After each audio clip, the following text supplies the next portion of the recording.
वीर सपूतों को हम गंवा चुके हैं।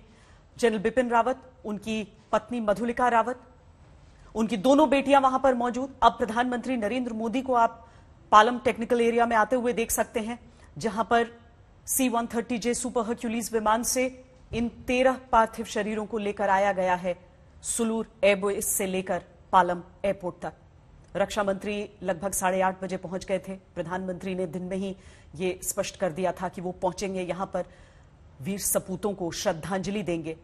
सभी के परिवार, कुल 12 परिवार जो इस समय पालम एयरपोर्ट पर मौजूद हैं, तीनों सेनाओं के प्रतिनिधि मौजूद हैं यहां पर प्रधानमंत्री को रिसीव करते हुए। रक्षा मंत्री और साथ में सेना के उच्च अधिकारी, सेनाध्यक्ष जनरल नरवणे भी मौजूद। CDS जनरल बिपिन रावत का हेलीकॉप्टर दुर्घटनाग्रस्त हुआ, उसके बाद से स्तब्ध है समूचा हिंदुस्तान, स्तब्ध है हर कोई जो सुन रहा है इसके बारे में। पुष्प का ये चक्र अब उन वीरों को अर्पित करते हुए सबसे पहले जनरल बिपिन रावत के पार्थिव शरीर पर पुष्प चक्र को अर्पित करेंगे प्रधानमंत्री नरेंद्र मोदी।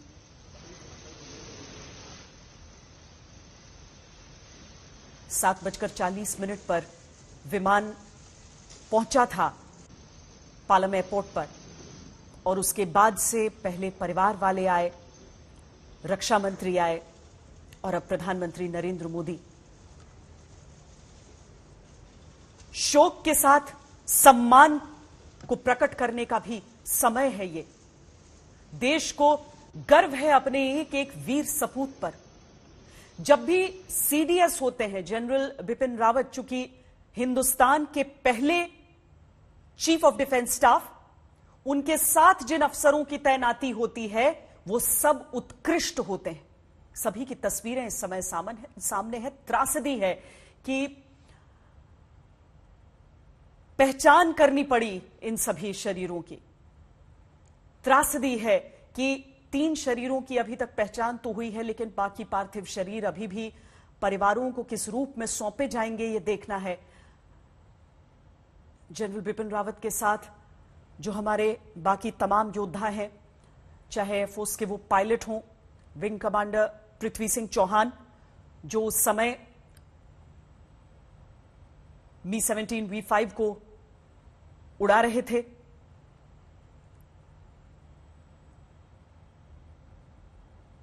उनके साथ उनके डिफेंस एडवाइजर ब्रिगेडियर लिड्डर हों, staff officer lieutenant colonel Harjinder Singh हों, या फिर उनकी सुरक्षा के लिए तैनात वो तमाम वीर जवान, पैरा कमांडोज भी थे इनमें शामिल, जो हमेशा CDS के साथ नियुक्त रहते हैं ताकि उनकी हिफाजत कर सकें। लेकिन आसमान में हुआ एक ऐसा हादसा कि एक झटके में हमने 13 जानें गंवा दी, अपने 12 सैनिकों को गंवा दिया। भारतीय सेनाओं के सर्वोच्च अधिकारी CDS जनरल बिपिन रावत, अगर वो दूरदर्शी थे तो उनकी दूरदर्शिता जमीन पर प्रदर्शित होती थी उनके उन निर्णयों में, जिनको अभी आगे बहुत दूर तक जाना है। सैनिकों के परिवार वाले यहां पर मौजूद हैं।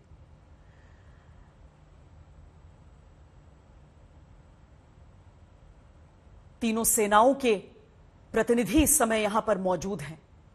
हर एक व्यक्ति सकते में है कि इस तरह का एक हादसा हो सकता है। प्रधानमंत्री नरेंद्र मोदी श्रद्धा सुमन अर्पित करते हुए और प्रणाम करते हुए उन सभी वीर सपूतों को। जब यह हादसा हुआ उसके बाद से बैठकों का एक लंबा दौर चलता रहा। अब प्रधानमंत्री परिवार वालों से मुलाकात कर रहे हैं। जनरल बिपिन रावत की 2 बेटियां हैं जो यहां पर मौजूद हैं। एक बेटी का अभी विवाह नहीं हुआ है, दूसरी जो बेटी है उनका विवाह हो चुका है। आप परिजनों से मुलाकात करते हुए देख सकते हैं। ब्रिगेडियर लिड्डर की पत्नी यहां पर आई हुई हैं, जो बाकी तमाम सैनिक हैं, सबके घरों से लोग यहां पर आए हुए हैं चाहे क्रम में कोई भी वरिष्ठता हो, किसी भी अधिकारी की, कोई भी सैनिक हो, कितनी भी उम्र हो, लेकिन देखिए कि देश सेवा में जो समर्पित हो जाते हैं, अब उनके परिवार वालों का धैर्य, उनका संयम भी देखिए एक नजर।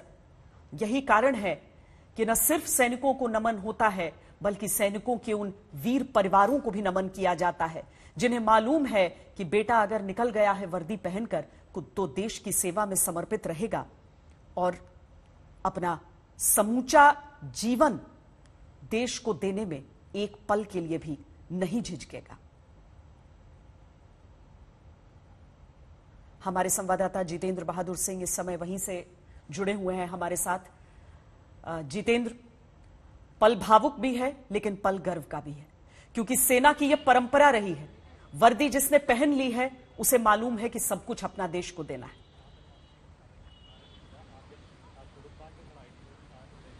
बिल्कुल श्वेता, यहाँ का जो पल इस वक्त है बहुत ही भावुक है। खुद प्रधानमंत्री नरेंद्र मोदी यहाँ पर पहुंचे हुए हैं और जो भी पार्थिव शरीर हैं उनको उन्होंने सबसे पहले नमन किया और नमन करने के बाद परिवार वालों से प्रधानमंत्री नरेंद्र मोदी मुलाकात कर रहे हैं। जो परिवार वाले हैं, जो परिजन हैं, उन लोगों के ऊपर दुख का पहाड़ टूटा हुआ है, लेकिन क्योंकि देश के ये सैनिक हैं, सैनिक हमेशा से वीरों की तरह काम करते हैं और इस बात को लेकर के परिवार वालों को गर्व है कि उनके, चाहे वो पिता रहे हों, किसी के पति रहे हों, किसी के भाई, किसी के बहन, उन लोगों ने इस देश के लिए अपनी जान न्यौछावर की है। तो ऐसे में यहाँ पर प्रधानमंत्री नरेंद्र मोदी आकर के सभी जो सैनिक हैं, इसमें से सीडीएस जनरल बिपिन रावत, उनकी पत्नी भी यहाँ पर, उनका भी पार्थिव शरीर पहुंचा हुआ है, उन सभी लोगों को भावभीनी श्रद्धांजलि इस वक्त प्रधानमंत्री की तरफ से दर्शकों को बता भी देते हैं कि प्रधानमंत्री नरेंद्र मोदी वहां पर पहुंचे तो एक बहुत छोटी विजिट के तौर पर हम इसे देखें, और सैन्य अनुशासन और सैन्य परंपराएं जो होती हैं वो बिल्कुल अलग होती हैं। प्रधानमंत्री ने अपने श्रद्धा सुमन अर्पित किए हैं और वहां से वो चंद मिनटों में ही निकल गए हैं। कल एक बहुत लंबी प्रक्रिया होने वाली है। कल जो आम नागरिक हैं, अगर दिल्ली में रहते हैं तो वो सीडीएस के अंतिम दर्शन कर सकते हैं, वो सब जा सकते हैं। प्रधानमंत्री ने अंतिम दर्शन किए हैं, परिवार वालों से भेंट की है और वहां से निकल गए हैं। उसके बाद रक्षा मंत्री भी श्रद्धांजलि दे रहे हैं। जो तस्वीरों में हम आपको इस समय दिखा रहे हैं, श्रद्धांजलि के तौर पर जो तस्वीरें सारी की सारी एक साथ रखी हैं, वहां पर पुष्प चक्र अर्पित किया गया है सबको उस सम्मान के प्रतीक के तौर पर। और उसके बाद हर एक पार्थिव शरीर के पास जाकर वहां पुष्प अर्पित किए गए हैं, प्रणाम किया है प्रधानमंत्री ने, जिसके बाद वो मुड़ गए हैं परिवारों की ओर। परिवार वालों से उन्होंने भेंट की है और सबसे थोड़ी थोड़ी देर संवेदना अपनी व्यक्त करते हुए उसके बाद प्रधानमंत्री ने वहां से प्रस्थान किया है। जितेंद्र जी, आप बोल रहे थे। बिल्कुल श्वेता, प्रधानमंत्री यहां से निकल चुके हैं।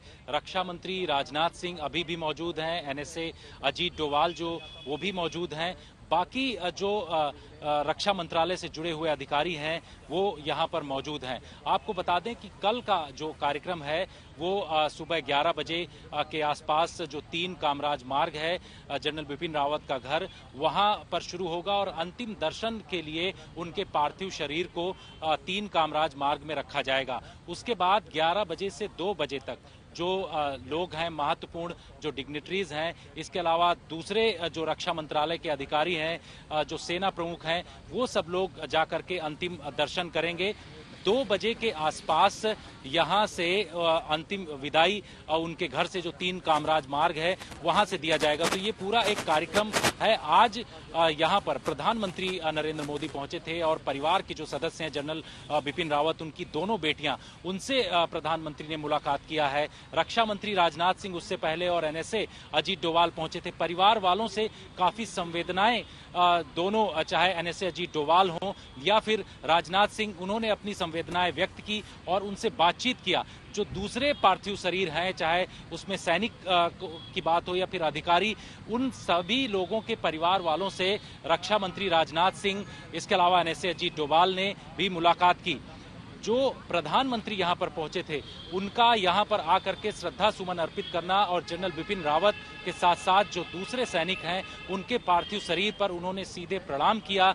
अब इसके बाद प्रधानमंत्री यहां से निकल चुके हैं। तो कल का जो कार्यक्रम है वो काफी महत्वपूर्ण है। 11 बजे से उनके घर में पार्थिव शरीर रखा जाएगा जनरल बिपिन रावत का, और वहां पर अंतिम दर्शन के लिए सभी लोग महत्वपूर्ण, चाहे पक्ष के नेता हों विपक्ष के नेता हों, वो सभी पहुंचेंगे। क्योंकि संसद भवन में जब राजनाथ सिंह ने इस पूरे मामले को लेकर के उन्होंने जानकारी दी, उसके बाद जो विपक्षी पार्टियों के नेता हैं वो भी इस पर बातचीत करना चाहते थे। अब ये पता चल रहा है कि विपक्षी पार्टियों के जो नेता हैं वो भी घर पर अंतिम दर्शन के लिए पहुंचेंगे। तो एक पूरा सिलसिला सुबह 11 बजे से कल चलेगा और 2 बजे तक ये सिलसिला चलता रहेगा। उसके बाद दिल्ली कैंट में अंतिम संस्कार किया जाएगा जनरल बिपिन रावत का। साथ ही आपको बता दें श्वेता कि 3 लोगों के जो पार्थिव शरीर हैं उनकी पूरी तरीके से पहचान हो चुकी है।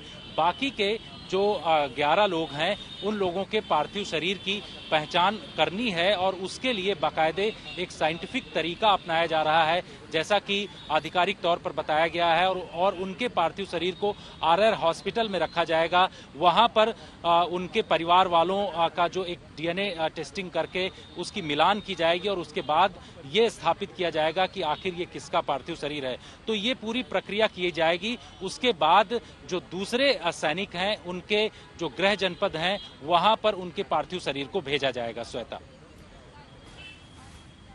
ये पूरी जो आप वहां पर ये समारोह देख रहे हैं जहां पर श्रद्धांजलि सभा एक तरह से समझ लीजिए, जनरल बिपिन रावत, उनकी पत्नी Madhulika Rawat, brigadier Lidder, lieutenant colonel Harjinder Singh, Naik Gursewak Singh, Naik Jitendra Singh Kumar, lance Naik Vivek Kumar, lance Naik B Sai Teja, Havildar Satpal, ये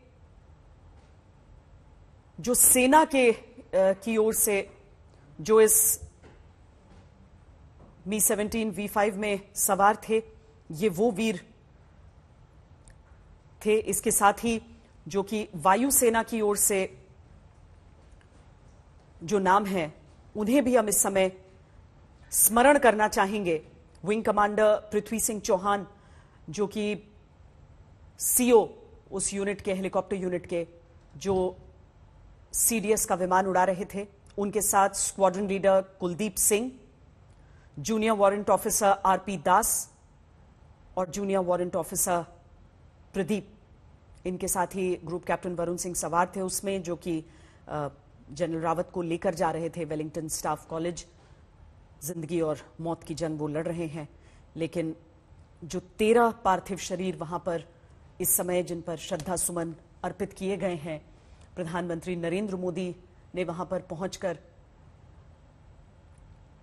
अपनी श्रद्धा, अपनी श्रद्धांजलि अर्पित की है। रक्षा मंत्री राजनाथ सिंह ने, एनएसए अजीत डोवाल ने, सेना के, सेना, नौसेना, वायुसेना के सर्वोच्च अधिकारियों ने, मंजीत नेगी भी जुड़े हुए हैं हमारे साथ। मंजीत, जो कल अब होने वाला है, यानी कि कल सुबह से जो कार्रवाई है, कल सुबह से सबसे पहले तो ब्रिगेडियर लिड्डर की भी का अंतिम संस्कार बताया जा रहा है सुबह 9 बजे किया जाएगा, लेकिन सीडीएस जनरल बिपिन रावत के तो अंतिम दर्शन के लिए लोग कर पाएंगे जो वहां पर जाना चाहता है, जो आम नागरिक हैं जो जाना चाहते हैं, या फिर जो मिलिट्री पर्सनल हैं, सबके लिए समयबद्ध तरीके से कल का दिन निर्धारित है। मंजीत,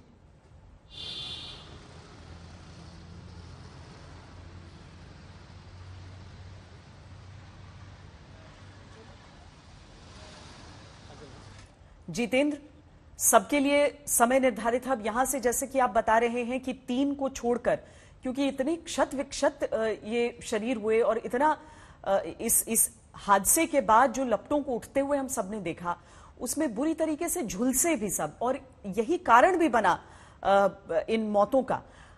तो 3 के अलावा बाकी कह रहे हैं कि उन्हें आरआर अस्पताल में रखा जाएगा और एक पूरी प्रक्रिया का पालन किया जाएगा, पर जो बाकी का जो कार्यक्रम निर्धारित है उसमें आम नागरिक कहां पर अगर दर्शन के लिए जाना चाहते हैं और किस समय जा सकते हैं, जितेंद्र।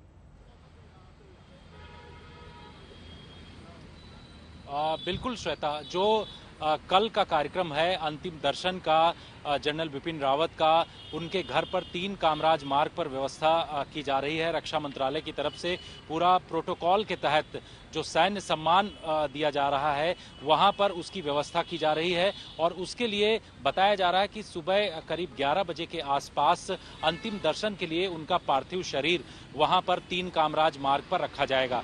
उसके बाद से 11 बजे से लेकर के 2 बजे तक पार्थिव शरीर के अंतिम दर्शन कर सकेंगे, जिसमें चाहे आम हो या खास हो, सभी तरीके के व्यक्ति उनके दर्शन वहां पर जाकर के घर पर कर सकते हैं। 2 बजे उनकी अंतिम यात्रा निकलेगी और उसके बाद शाम टाइम में बताया जा रहा है कि अंतिम संस्कार किया जाएगा। कैंट स्थित जो बरार यहाँ पर क्रिमेटोरियम है वहां पर अंतिम संस्कार किया जाएगा। तो ये पूरी कार्यक्रम है, रक्षा मंत्रालय की तरफ से ये पूरा तैयार किया गया है। अभी अगर एयरफोर्स स्टेशन की बात करें तो यहाँ पर रक्षा मंत्री राजनाथ सिंह मौजूद हैं, अभी भी एनएसए अजीत डोभाल मौजूद हैं। वो अब से थोड़ी देर बाद यहाँ से निकलेंगे। तो ये पूरा यहाँ का जो कार्यक्रम है वो लगभग समाप्त होने वाला है। श्रद्धांजलि जो प्रधानमंत्री नरेंद्र मोदी ने यहाँ पर दिया है उससे पहले आपको बता दें कि यहाँ पर एनएसए अजीत डोभाल पहुंचे थे, रक्षा मंत्री राजनाथ सिंह पहुंचे थे और उसके बाद अब वो भी अब से थोड़ी देर बाद यहाँ से निकल जाएंगे। तो सारे रक्षा मंत्री राजनाथ सिंह वहां पर रहकर पूरी व्यवस्था भी देखना चाहते हैं कि किस तरीके से जो हमारे वीर सपूतों का जब अंतिम संस्कार हो या उनके अंतिम दर्शन के लिए लोग आना चाहते हो तो वो सम्मान उन सबको दिया जाए। और वाकई समूचे देश को कृतज्ञ होकर इन तस्वीरों को देखना चाहिए। तिरंगे में लिपटना एक वीर का सबसे बड़ा गौरव जरूर होता है, लेकिन उसके साथ ही उनके परिवारों के दर्द को नहीं भूला जा सकता। इसीलिए वीरों के परिवार सबके परिवार होते हैं, वो दर्द सबका दर्द होता है। लेकिन लोगों के मन में बहुत सारे सवाल भी उठ रहे हैं। देश के सबसे बड़े जनरल, भारतीय वायुसेना का सबसे सुरक्षित और एडवांस्ड हेलीकॉप्टर क्रैश हुआ। हर किसी के मन में सवाल उठा, ऐसा कैसे हुआ? इस सवाल का जवाब तो जांच पूरी होने के बाद ही सामने आ पाएगा।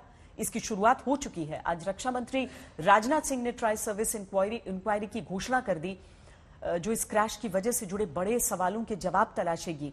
जैसे कि क्या खराब मौसम हेलीकॉप्टर क्रैश की वजह बना? क्या हेलीकॉप्टर किसी पेड़ से टकराकर या पावर लाइन से उलझकर क्रैश हुआ? क्या हेलीकॉप्टर क्रैश की वजह कोई तकनीकी गड़बड़ी बनी? क्रैश होने से पहले हेलीकॉप्टर इस ऊंचाई पर क्यों उड़ रहा था? ये वो सवाल हैं जिन पर जांच का फोकस रहेगा। आज तक ने भी क्रैश की संभावित वजहों को समझने के लिए वायुसेना के पूर्व ऑफिसर्स और पायलट से बात की है। तथ्यों पर आधारित एक इन्वेस्टिगेटिव रिपोर्ट आपके लिए तैयार की है।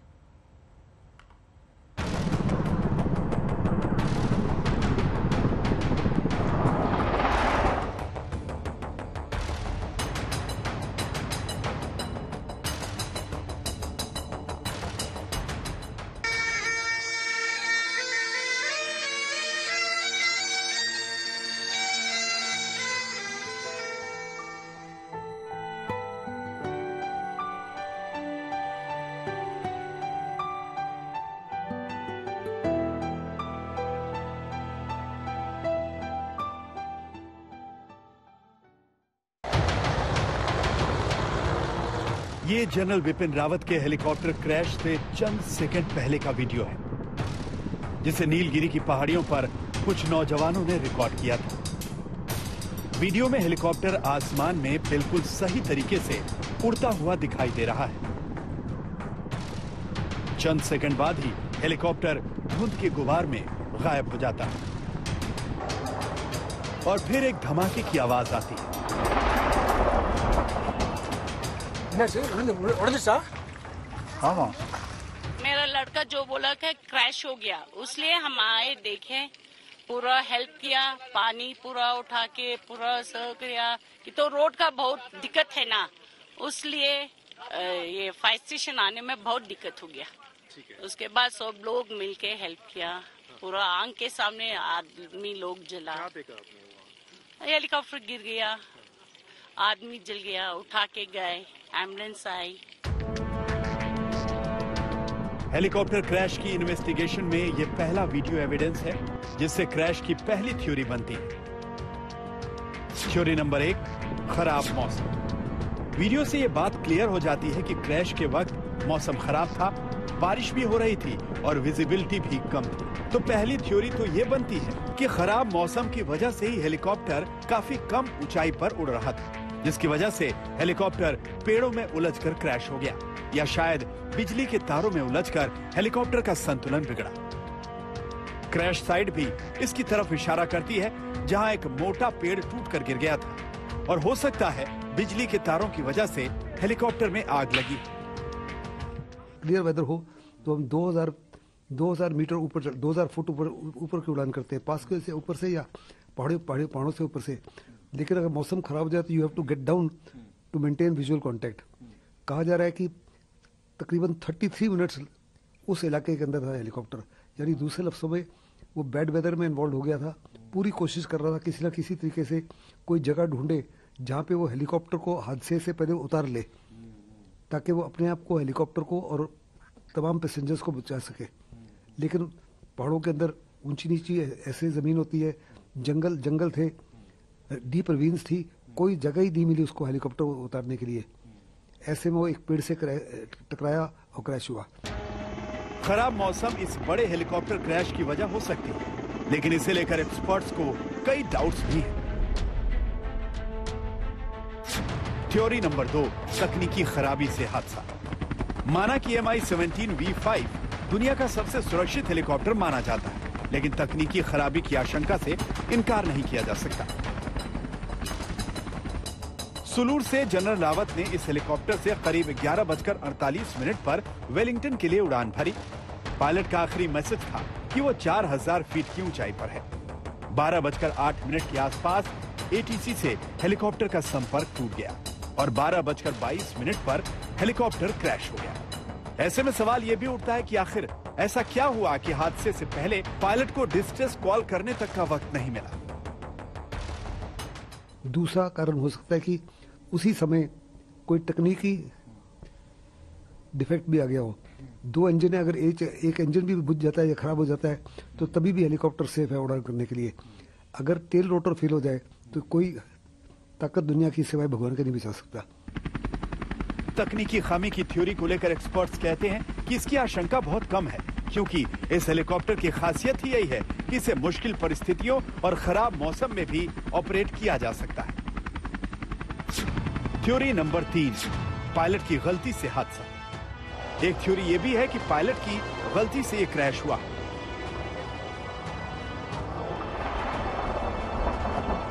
सवाल यह है कि पायलट ने इतनी कम ऊंचाई पर उड़ने की सूचना ATC को दी थी।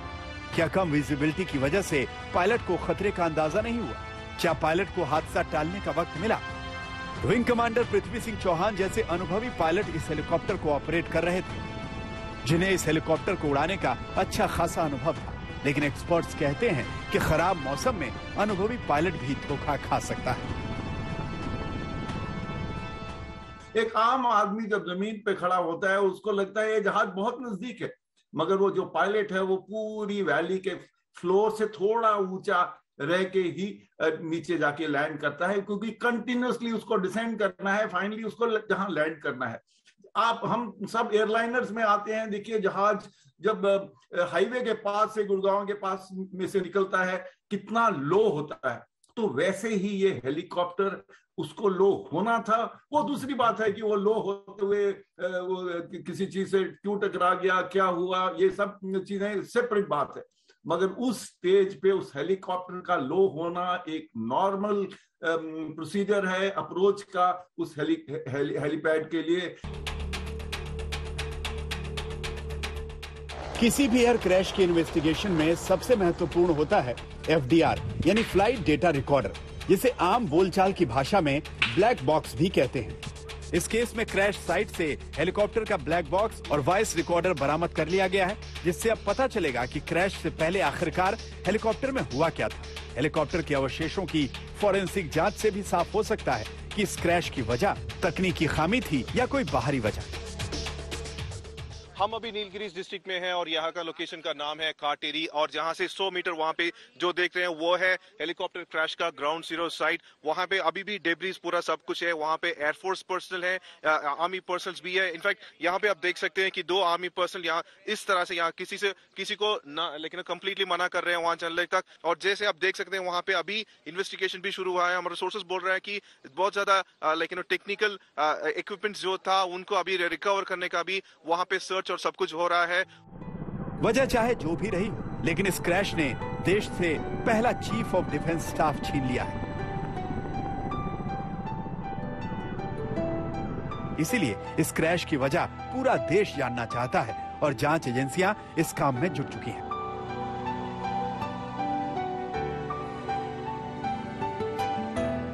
कुन्नूर में क्रैश साइट से प्रमोद माधव के साथ आज तक ब्यूरो।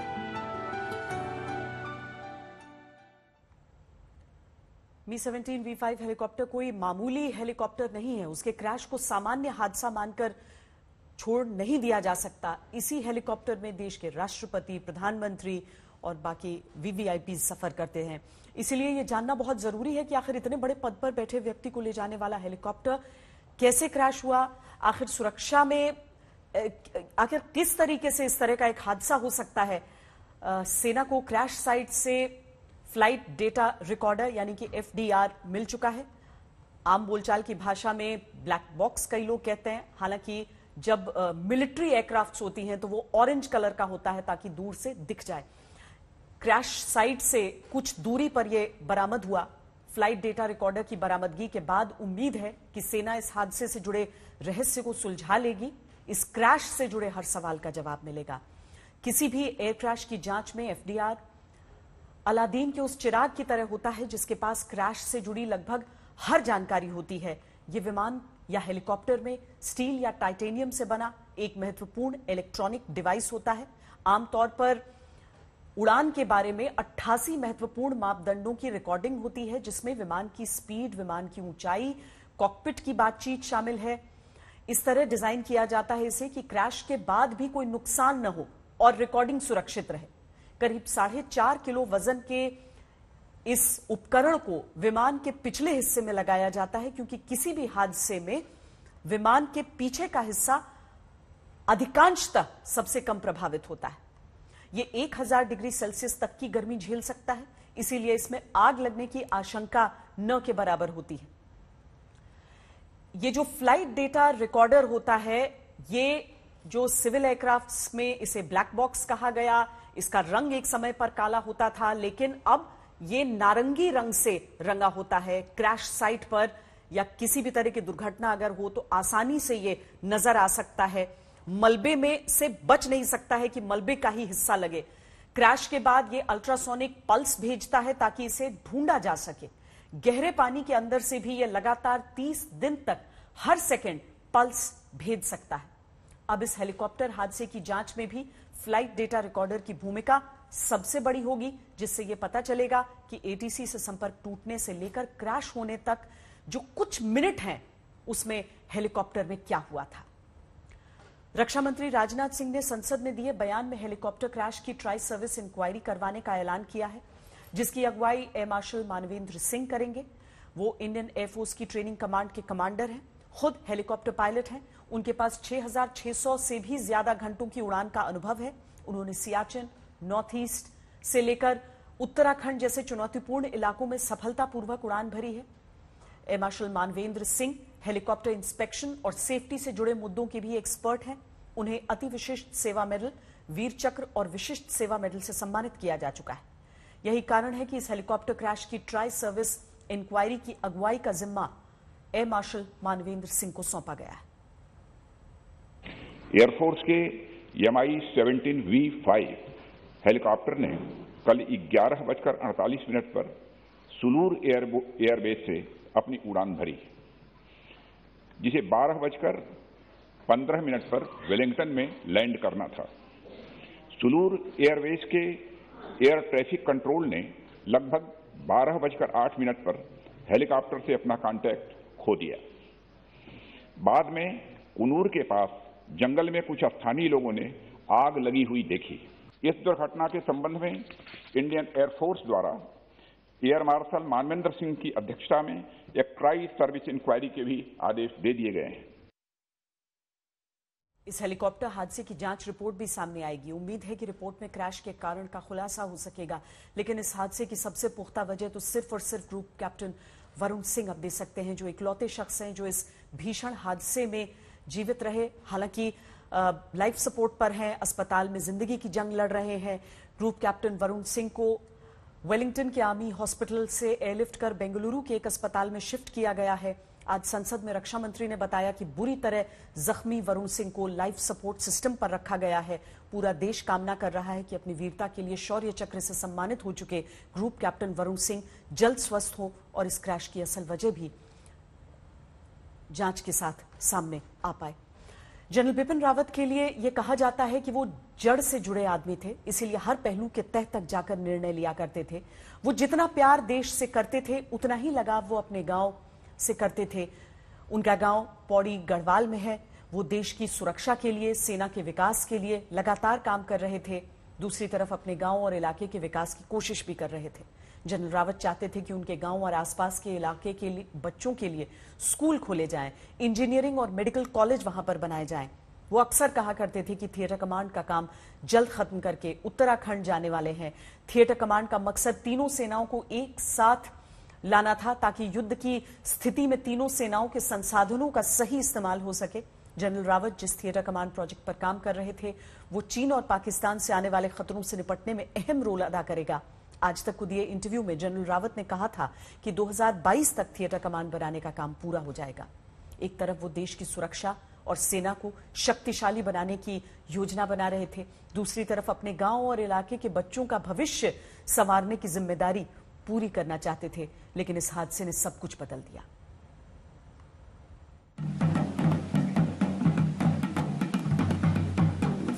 बिपिन रावत जिंदाबाद।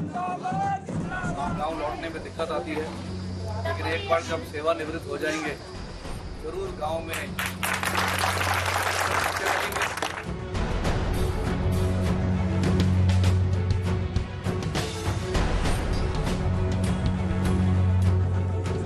ये जनरल बिपिन रावत का वो सपना था जो अधूरा रह गया।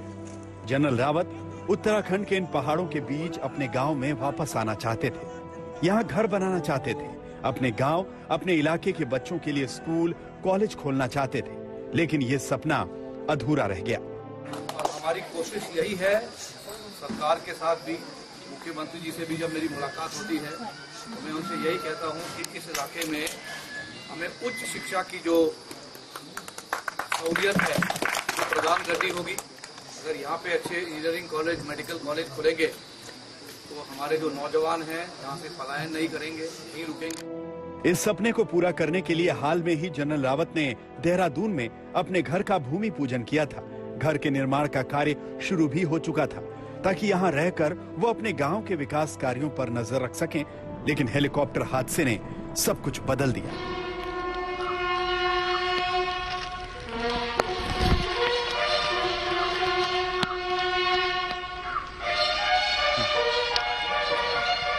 जनरल रावत जितना देश से प्यार करते थे उतना ही अपने गांव से भी उन्हें लगाव था।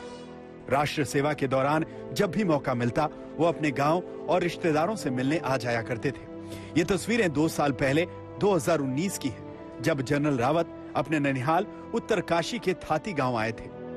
टेढ़ी मेढ़ी पहाड़ी पगडंडियों से होते हुए गांव में हर उस जगह पर गए थे जहां से उनकी यादें जुड़ी थी।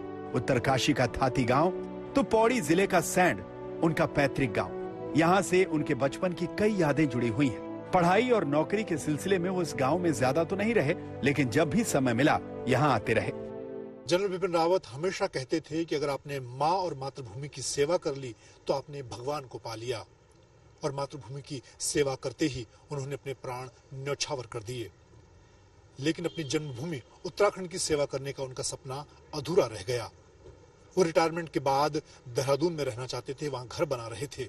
उनका सपना था कि उत्तराखंड के दूर दराज इलाकों में रहने वाले बच्चों के लिए 2 आधुनिक स्कूल भी खोलेंगे। जनरल बिपिन रावत के निधन से सिर्फ सेना के लोग नहीं बल्कि पूरा देश इस वक्त शोकग्रस्त है और ऐसे में हम उनके पैतृक गांव पहुंचे हैं और इस गांव में उनके चाचा जी मौजूद हैं। भरत सिंह रावत जी, बहुत बहुत स्वागत है आपका आज तक पर। आपको कल ये खबर मिली होगी, लेकिन आपसे यही जानना चाहेंगे कि किस तरीके से बिपिन रावत इस गांव से जुड़े रहे, कितना वक्त यहाँ बीता, क्या कुछ यादें हैं आपकी? हाँ, 2018 में आए थे वो तब 3-4 घंटे रहे यहाँ पर। उसके बाद रात को लैंसडाउन में रहे। तब इन्होंने यहाँ पर मकान बनाने के लिए कहा था अपने लिए, बगल में इधर। और यहाँ पर कहा था कि मैं आता रहूँगा, जाता रहूँगा, सबको प्लान जो यहाँ से बाहर बसे हुए हैं सबको वापस लाऊंगा और गांव का विकास करेंगे। तब उन्होंने उस दिन सड़क के लिए भी चिट्ठी लिखी थी यहीं पर और गांव में प्लांटेशन के लिए था उनका, फलदार पेड़ लगाएंगे और तब जाके गांव का विकास होगा और सबको वापस लाएंगे। हाँ, जो प्लान कर गया। ये जो घर आपके ठीक पीछे है, यहाँ पर भी रहे हैं, यहाँ पर भी बचपन बीता? पहले हाँ, कभी कभी आते थे ना, छुट्टी पढ़ते थे बाहर, भाई साहब के साथ ही रहते थे। रिटायरमेंट के बाद गांव लौटने, घर बनाने का एक खूबसूरत सपना टूट गया, लेकिन जनरल बिपिन रावत के अचानक हुए निधन से गांव वालों का भी एक सपना टूट गया। जनरल रावत ने पिछली यात्रा के दौरान गांव में सड़क बनवाने का वादा किया था। जनरल साहब ने देश के पैसे बचाने के लिए बोला जब मैं रिटायर हूंगा तब बनाऊंगा इसको। अब जनरल साहब तो चले गए, अब ऐसे ही रह जाएगा, कौन बनाएगा? और उस समय अब जनरल साहब बोल देते वहीं से कि बना तो बन जाती। 2 साल हो गए सर्वे हुए को जनरल साहब क्या, तो जनरल साहब ने बोला मैं रिटायर हूँ, अपने चाचाओं के लिए बोला और तब मैं बनाऊंगा, अपने घर भी बनाऊंगा, सड़क भी बनाऊंगा। तो जनरल साहब तो चले गए, अब कौन बनाए? उत्तराखंड के पैतृक गांव से लेकर मध्य प्रदेश के शहडोल में भी जनरल रावत के निधन पर एक शोक है। शहडोल के सोहागपुर में जनरल रावत की ससुराल थी। 1985 में यहाँ की एक रियासत के कुंवर मृगेंद्र सिंह की बेटी मधुलिका सिंह से उनकी शादी हुई थी। हेलीकॉप्टर हादसे में मारे गए 13 लोगों में जनरल रावत की पत्नी मधुलिका भी थी। तो दशहरा का जो पूजा पाठ थी वो हमारी बेटी ने अपने फूफा जी के साथ में अपने घर में उन्होंने किया था। तो तब तो ये मुलाकात बहुत अच्छी थी हम लोग की।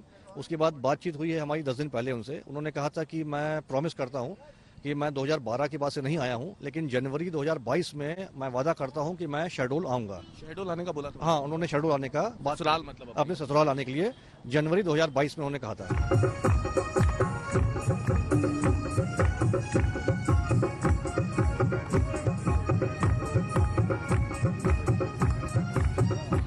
जनरल रावत देश की सुरक्षा और सेना के कई अहम मिशन पर काम कर रहे थे। गांव के विकास के लिए भी उनके कई सपने हकीकत में बदलने वाले थे, लेकिन उनका इस तरह जाना सिर्फ अपने गांव परिवार के लिए ही नहीं, पूरे देश के लिए एक अपूर्णीय क्षति है।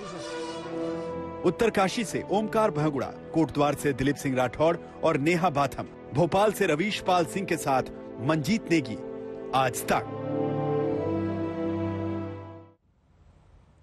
63 वर्ष की उम्र में जनरल बिपिन रावत का निधन। अपने जीवन के 43 वर्ष जनरल रावत ने सेना के नाम किए।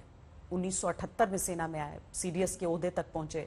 इसे आप संयोग कहें या कुछ और, दिसंबर महीने में जनरल रावत ने सेना वो कमीशन हुए, दिसंबर महीने में सेना अध्यक्ष बने, दिसंबर महीने में सीडीएस बने, दिसंबर महीने में अगले साल उन्हें रिटायर होना था, लेकिन उससे पहले दिसंबर महीने में ही उनका निधन हो गया। दिसंबर महीने में ऐसा क्या है उनके जीवन से जुड़े इस महीने की कहानी भी आपको दिखाते हैं।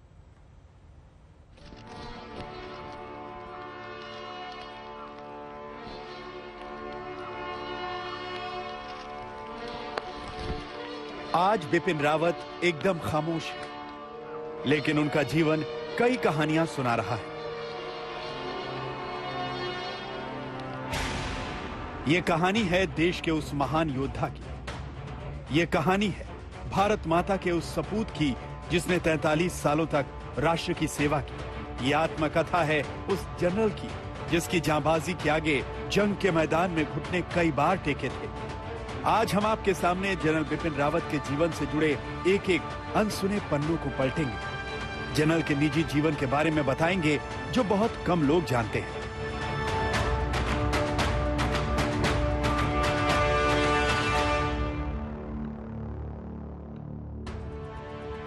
सैनिक परिवार से आने वाले जनरल बिपिन रावत की जीवनी बहुत असाधारण है। दादा से लेकर पिता तक सेना में अफसर रहे। 7 साल की उम्र में ही सेना में भर्ती होने का सपना देखा था। सेना में भर्ती हुए तो सीडीएस के सर्वोच्च पद तक पहुंचे। 4 दशकों तक सेना में अलग अलग दायित्वों को निभाया, लेकिन आज उसी सैनिकों के कंधे पर यह दायित्व बहुत भारी है। किसी ने नहीं सोचा था कि देश की तीनों सेनाओं की कमान संभालने वाले जनरल बिपिन रावत को यूं असमय विदाई देनी पड़ेगी। मृत्यु से 2-2 हाथ तो कई बार हुए, हर बार मृत्यु को जनरल ने हरा दिया, लेकिन इस बार काल के चक्र ने जनरल को हरा दिया और मौत जीत गई।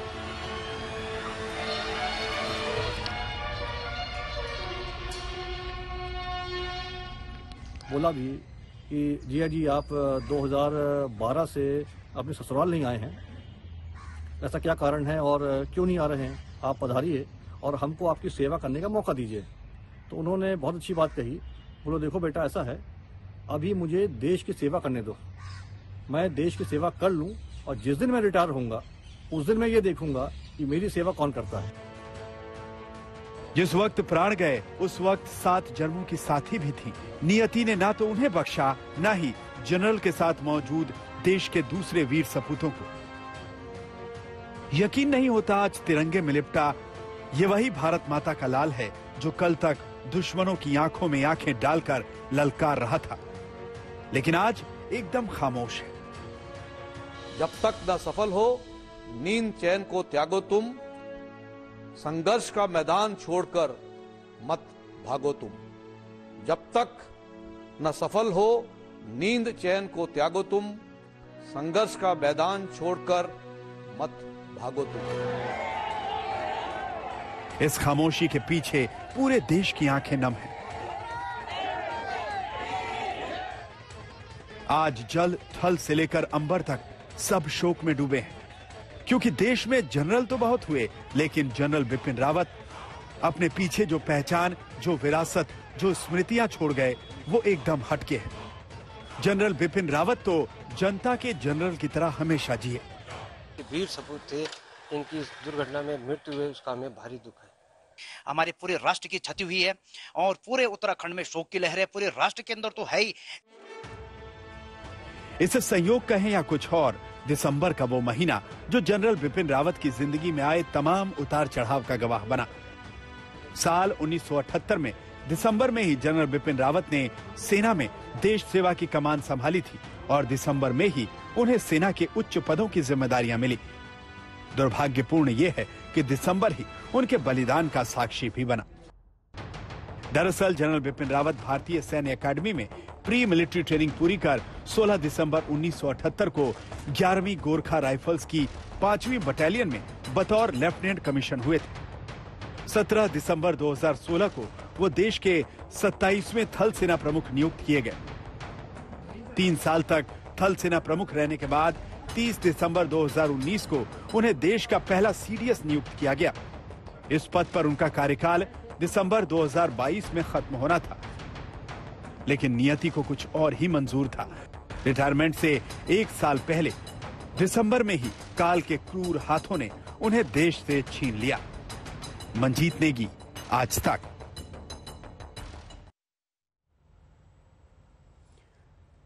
देश स्तब्ध है।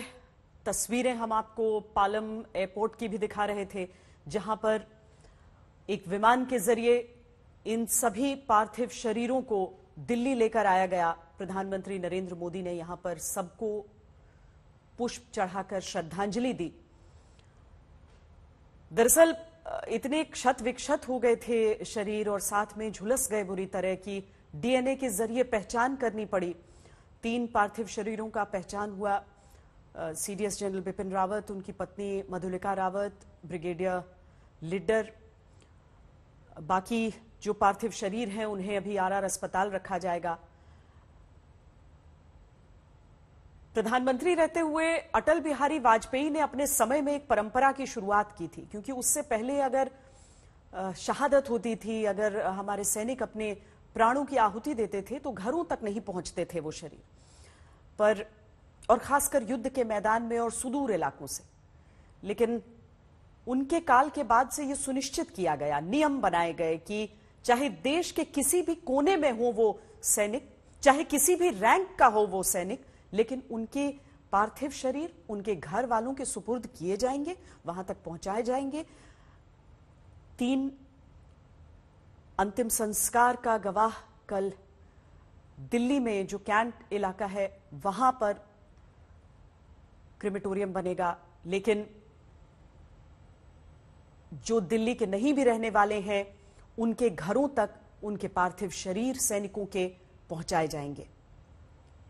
परिजनों की तस्वीरें भी हम आपको दिखा रहे हैं, आंखों से आंसू छलक रहे हैं, लेकिन उसके बावजूद वीरों का परिवार है, संयम भी दिख रहा है। बीच में आप पुष्प चक्र अर्पित करते हुए प्रधानमंत्री नरेंद्र मोदी को देख सकते हैं। एक और रक्षा मंत्री राजनाथ सिंह की तस्वीर है, एनएसए अजीत डोवाल की तस्वीर। आज हर एक वीर को नमन है। प्रधानमंत्री पुष्प अर्पित कर रहे हैं, लेकिन हर कोई अपने मन के ही श्रद्धा सुमन इस समय अर्पित कर रहा है। हम सपूत उनके जो नर थे अनल और मधु मिश्रण, जिसमें नर का तेज प्रखर था, भीरत भीतर था नारी का मन। एक नयन संजीवन जिनका, एक नयन था हालाहल, जितना कठिन खड़ग था कर में उतना ही अंतर कोमल। थर थर तीनों लोग कांपते थे जिनकी ललकारों पर, स्वर्ग नाचता था रण में जिनकी पवित्र तलवारों पर। हम उन वीरों की संतान, जियो जियो ए हिंदुस्तान।